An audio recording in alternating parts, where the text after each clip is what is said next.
욥기서 11장 1절에서 6절까지 말씀입니다. 같이 한 목소리로 읽겠습니다. 나아마 사람 소발이 대답하여 이르되 말이 많으니 어찌 대답이 없으랴. 말이 많은 사람이 어찌 의롭다함을 얻겠느냐. 내 자랑하는 말이 어떻게 사람으로 잠잠하게 하겠으며 내가 비웃으면 어찌 너를 부끄럽게 할 사람이 없겠느냐. 내 말에 의하면 내 돈은 정결하고 나는 주께서 보시기에 깨끗하다 하는구나. 하나님은 말씀을 내시며 너를 향하여 입을 여시고 지혜의 오묘함으로 내게 보이시기를 원하노니 이는 그의 지식이 광대하심이라. 하나님께서 너로 하여금 너의 죄를 잊게 하여 주셨음을 알라. 아멘. 욥은 어제 11장 끝부분에 보시면 20절에 보시면 10장 20절은 내 날은 적지 아니하니까 그런즉 그치시고 나를 버려두사 잠시나마 평안하게 하시되 내가 돌아오지 못할 땅 곧 어둡고 죽음에 그늘진 땅으로 가기 전에 그리 하옵소서. 땅은 어두워서 흑암 같고 죽음의 그늘이 져서 아무 구별이 없고 광명도 흑암 같으니이다. 욥이 생전에 한번 하나님께서 평안을 주시기를 예언하고 있습니다. 얼마나 고통이 심했는지 마음과 육체가 지치고 고통스러워 이런 고백을 하고 있는 것입니다. 그때 오늘 본문 나온 본문 1절에 보시면 나아마 사람 소발이 대답하여 이르되 말이 많으니 어찌 대답이 없으랴. 말이 많은 사람이 어찌 의롭다함을 얻겠느냐. 하나님 말씀에도 말이 많으면 허물을 명키 어렵다라고 하는 말씀이 있죠. 그것처럼 말이 많은 것을 이제 성경에서는 그것을 좋지 않게 여기고 있습니다. 그래서 그것을 들어서 말이 많은 사람이 어찌 의롭다함을 얻겠느냐라고 말씀하고 있는 것입니다. 그리고 욥이 했던 그 모든 말들을 자랑하는 말로 이렇게 생각하고 있고 또 욥 자신이 4절에 보면 내 말이 내 돈은 정결하고 네가 말했던 그 교훈들이 정결하고 나는 주께서 보시기에 깨끗하다 하는구나. 이렇게 이제 욥이 말했다는 것이죠. 그런데 사실은 욥이 자신이 하나님 앞에서 절대적 의의 앞에서는 깨끗하다고는 말을 하지 않았죠. 그리고 상대적으로도 자신이 좀 더 낫다라고 말하는 것이 아니라 내가 이런 고통을 당할 만큼 이런 어떤 큰 드러날 만한 어떤 죄랄지 마음에 걸리는 죄가 자기 양심상으로도 생각나지 않고 없는데 이런 죄를 지어서 이런 큰 어려움을 당해서 그 어려움의 원인이 무엇인지 알기를 원하는 마음으로 그렇게 했었지요. 그런데 이런 말씀을 듣다 보면 참 사람이 오해라고 하는 것이 참 얼마나 참 무서운 것인가. 지금 오해이거든요. 소발은.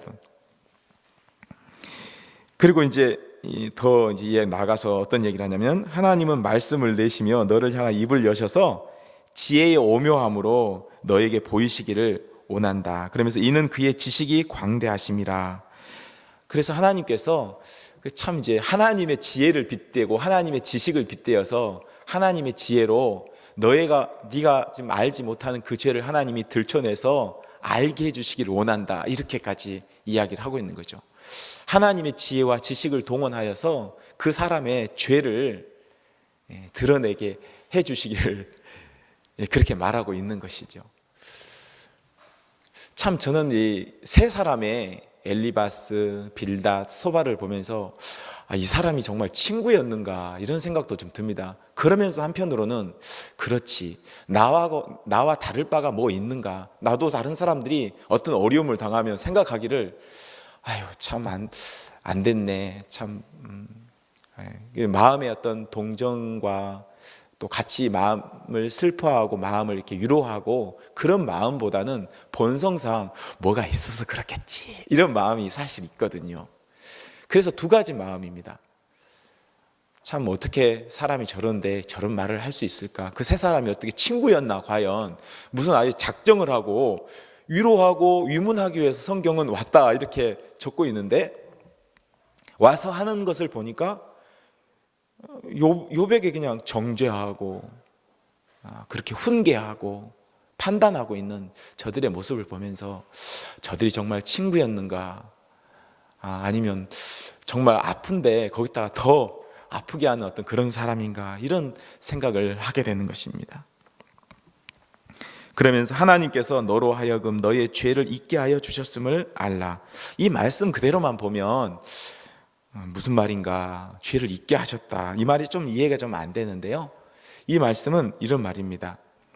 하나님께서 너에게 지금 너를 대우하는 게 네가 고통이 아주 컸죠. 사실은 사람도 종도 죽고 자기 자식도 죽고 소유도 다 잃어버렸는데 그 정도도 사실 너가 지은 죄에 비하면 하나님이 다 심판한 게 아니고 아주 너의 죄에 비하면 아주 경한 것이다. 가벼운 것이다.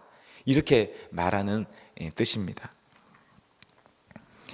그리고 7절에 계속 이어서 내가 하나님의 오묘함을 어찌 능히 측량하며 전능자를 어찌 능히 알겠느냐.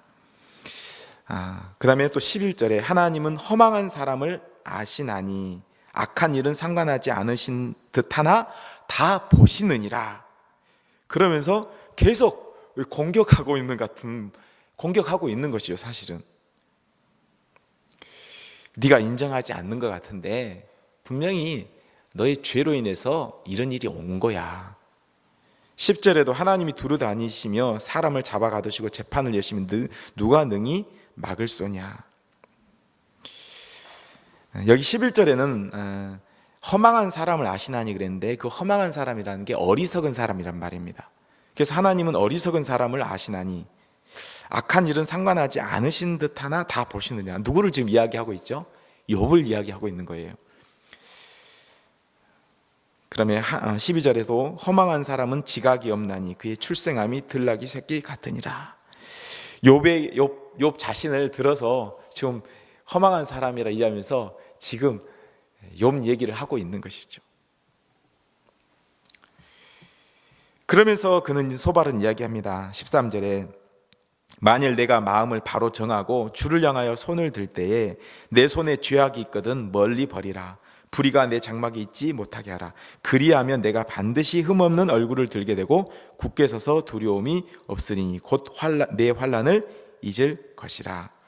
17절에도 내 생명의 날이 대낮보다 밝으리니 어둠이 있다 할지라도 아침과 같이 될 것이요 내가 희망이 있으므로 안전할 것이며 두루 살펴보고 평안히 쉬리라.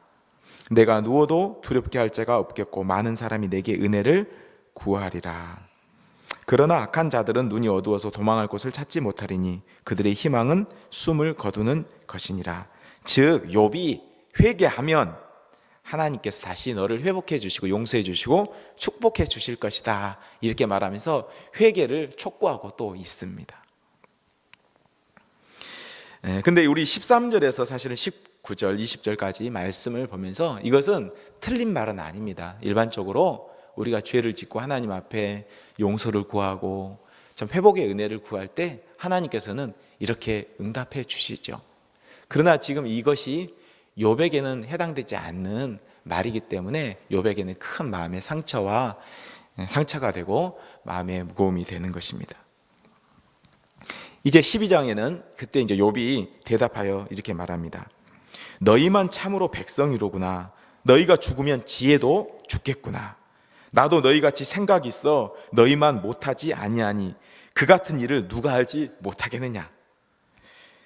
하나님께 불러 아뢰어 들으심을 입은 내가 이웃에게 웃음거리가 되었으니 의롭고 온전한 자가 조롱거리가 되었구나. 평안한 자의 마음은 재앙을 멸시하나 재앙이 실족하는 자를 기다리는구나. 나도 너만 못지않게 그거 알고 있다. 이야기를 하는 것이죠.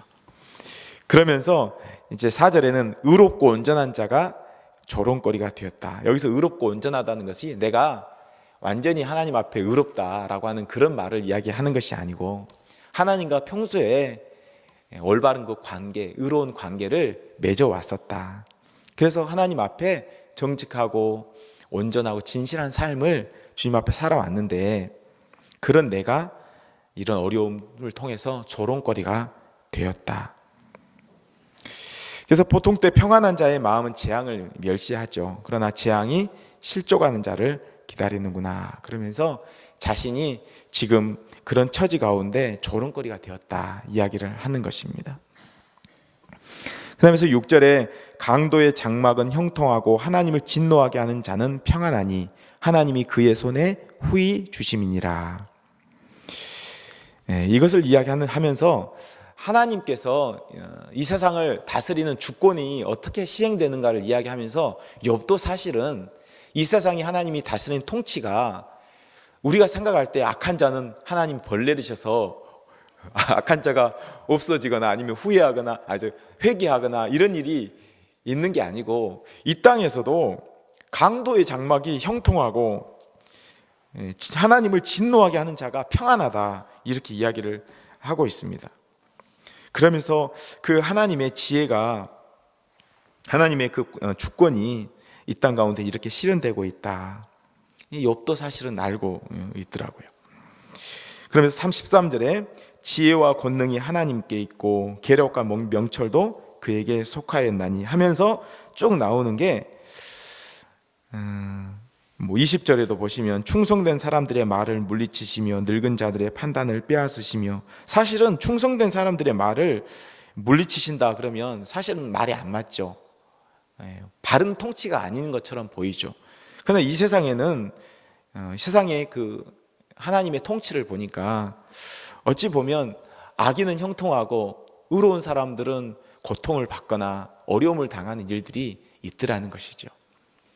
이 모든 것이 하나님의 지혜 가운데 있고 하나님의 주권 가운데 이런 일이 시행돼서 하나님의 행하시는 일을 인간이 다 알 수 없다라고 하는 그런 고백이 있는 것입니다. 그래서 이제 9절에도 이것들 중에 어느 것이 여호와의 손이 이를 행하시는 줄 알지 못하랴 이런 말씀도 있는 것입니다. 이제 13절에 또 보면 욥이 세 친구의 이야기에서 깨달은 것이 없다고 이제 이야기를 하면서 나의 눈이 이것을 다 보았고 나의 귀가 이것을 듣고 깨달았느니라. 너희 아는 것을 나도 아노니 너희만 못하지 않으니라 라고 13장 1절과 2절에서 이야기하죠. 그러면서 3절에 참으로 나는 전능자에게 말씀하려 하며 하나님과 변론하려 하노라. 너희가 이야기하는 것들을 나도 안다.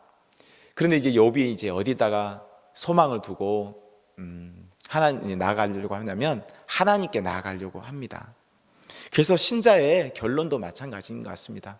사람에게 나의 어려움과 이야기를 해봤자 그들도 인생인지라 자기 중심으로 생각하고 상대방의 마음들을 알거나 헤아리거나 그 원인을 알 수 없기 때문에 이야기해도 허전하고 나중에 들어도 허하고 그런 마음을 우리도 많이 경험할 것입니다. 그때 욥은 참으로 나는 전능자에게 말씀하려 하며 하나님과 변론하려 하노라 이렇게 고백하고 있습니다. 우리의 고백도 바로 이래야 되겠다라고 하는 것입니다. 그러면서 너희는 거짓말을 지어내는 자요 다 쓸모없는 의원이니라. 너희가 참으로 잠잠하면 그것이 너희의 지혜일 것이니라. 우리가 이런 존재라고 사실 또 생각해 본다면 상대방과 이야기할 때 한마디 할 때 좀 말을 좀 더 신중하게 생각하면서 하게 될 것 같습니다. 그리고 하고 싶은 말도 참게 되고요. 그러면서 7절에 너희가 하나님을 위하여 불의를 말하려느냐 그를 위하여 속임을 말하려느냐 너희가 하나님의 낯을 따르려느냐 그를 위하여 변론하려느냐 하나님이 너희를 감찰하시면 좋겠느냐 너희가 사람을 속임같이 그를 속이려느냐 만일 너희가 몰래 낯을 따를진대 그가 반드시 책망하시리니 그러면서 그들의 말했던 것이 옳지 않다, 정당하지 않다라고 말하고 있는 것입니다. 그러면서 이제 15절에 그가 나를 죽이시리니 내가 희망이 없노라. 그러나 그의 앞에서 내 행위를 아뢰리라. 이제 욥이 그 죽이신다는 말은 이제 그 참 죽음이 자기한테 가까울 만큼 심히 괴롭고 고통스럽다, 이런 말입니다. 그러면서 희망이 없노라. 그러나 그의 앞에서 내 행위를 아뢰리라. 이것이 정말 신앙을 가지고 있는 사람의 모습이다. 내가 지금 죽음에 내려가고 이제 곧 죽게 된 것 같이 큰 고통을 가지고 있지만, 그러나 그의 앞에서 내 행위를, 내 마음을 하나님 앞에 토로하리라. 참 그 욥을 통해서 참 욥이 하나님을 향해서 가지고 있었던 그 경건이 어떤 모양이고 어떤 모습이고, 우리가 어떤 모습으로 하나님 앞에 나아가야 될지, 기쁠 때나 슬플 때나 괴로울 때나 내 원대로 되지 않았을 때나, 이 모든 행사가 하나님이 나를 다스리고 계심을 인정하는 그 절대적인 그 주권을 인정하는 것 가운데 하나님 앞에 나의 모든 마음을 하나님께 쏟고, 그러함에도 불구하고 하나님께 나아가 자기 마음을 참 나눌 수 있고 아뢰 수 있는, 그것이 바로 신앙자의 모습이다라고 하는 것을 이 말씀을 통해서 보게 됩니다. 16절에 경건하지 않은 자는 그 앞에 이르지 못하나니 이것이 나의 구원이 되리라. 경건하지 않는 자, 믿지 않는 자는 그 앞에 이르지 못하나니 이것이 나의 구원이 되리라. 믿는 자는 항상 하나님 앞에 나아가서 그 모든 것을 아뢰므로 정말 그가 믿음을 가지고 있다고 하는 것을 드러낸다라고 하는 것이죠. 18절에 보라, 내가 내 사정을 진술하였거니와 내가 정의롭다함을 얻을 줄 아노라. 이것도 자기가 완벽하다 이런 말을 하는 것이 아닌 것을 알 수 있죠. 나 변론할 자가 누구이랴. 그러면 내가 잠잠하고 기운이 끊어지리라. 어찌든지 자기의 마음을 하나님 앞에 나아가 아뢰고자 하는 욥의 모습을 계속 봅니다. 그러면서 20절에 오직 내게 이 두 가지 일을 행하지 마옵소서. 그리하시면 내가 주의 얼굴을 피하여 숨지 아니하오리니 곧 주의 손을 내게 대지 마시오며 주의 위엄으로 나를 두렵게 하지 마실 것이니이다. 주님, 내가 너무 고통스러우니 내게 더 이상 고통을 주지 마옵소서라고 간절하게 그 고통 중에서 하나님의 도우심을 간절히 바라고 있는 욥의 모습을 보게 됩니다. 참 저도 이제 수술을 받아봤고 원하지 않는 수술을 받으면서 이제는 뭐 이 수술 가운데 더 이상 제가 좋아하는 어떤 것을 할 수 없게 되고 참 마음에 참 복잡하더라고요. 그런데 뭐 욥에 비하겠습니까? 그런데도 자꾸만 생각나는 게 왜 이런 일이 있지 그러면서 마음이 괴롭고 하나님을 향해서 이런 마음으로 나가본 적이 거의 없는 것 같아요. 너무나 부끄럽게도 참 하나님 앞에 욥의 이런 모습들이 많이 참 도전이 되고 그 경건의 힘이라는 게 어떤 것인지를 보게 합니다. 그러면서 욥이 하나님 앞에 슬프게 호소합니다. 23절에 나의 죄악이 얼마나 많으니까 나의 허물과 죄를 내게 알게 하옵소서. 주께서 어찌하여 얼굴을 가리시고 나를 주의 원수로 여기시나이까. 주께서 어찌하여 날리는 낙엽을 놀라게 하시며 마른 건물을 뒤쫓으시나이까.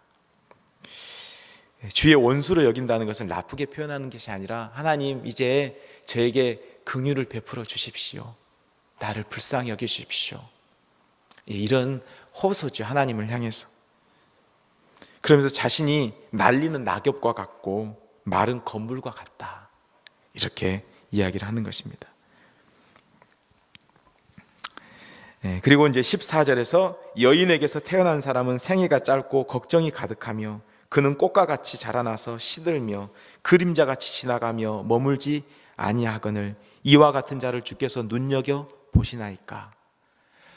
욥이 참 자신의 인생을 고난 가운데 지금까지는 그렇게 자신을 생각하지 못했을 텐데 이 고난이, 이 고통이 자신으로 하여금 자신의 존재가 하나님 앞에 얼마나 연약하고 작고 보잘것없는지 이것을 알게 된 거예요. 그러니까 참 이 고난이 신자로 하여금 어찌 보면 자신도 그렇고 다른 사람도 볼 때 참 안 됐고 너무나 참 그런 마음인데요, 영적으로 보면 참 그것이 자신의 어떤 실존을 더욱더 깨닫게 해서 하나님 앞에 더 나아가게 할 뿐만 아니라 오늘도 보시지만 이와 같은 자를 주께서 눈여겨 보시나이까. 참 미물과 같은 나를 내가 무엇이간데 하나님께서 주께서 눈여겨 보시나이까.